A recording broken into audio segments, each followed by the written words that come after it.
First time in 38 years, Democrats will control both state legislative chambers and the governor's office. But the election results were not as one-sided as it sounds. Take a look at the map. You can see just how close this was. A lot of the rural counties voted for Dixon, but the deciding factor, the heavy turnout for Whitmer in Michigan's biggest cities, from Metro Detroit to Grand Rapids, even in Marquette in the UP. With Democrats now controlling key offices in the state legislature, many are wondering what's next. Detroit Now's Chris Walker spoke with political analysts about what this means going forward. A big win Tuesday for Michigan Democrats.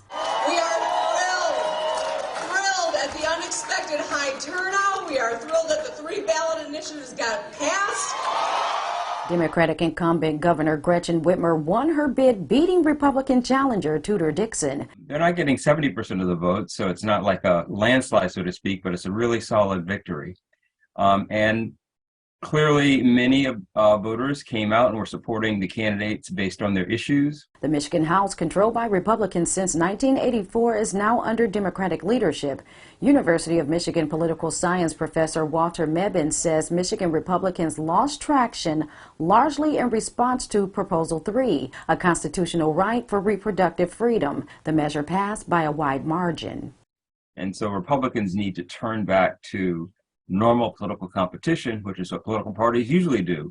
The losing party looks and says, why did we lose? And they make some changes to try to pick up 5 or 10% of the vote. Michigan State University Institute for Public Policy and Social Research Director Matt Grossman says redistricting gave Democrats leverage to flip the House. We have had elections in the past where Democrats got more votes statewide, but that didn't translate into majorities in the State House and State Senate.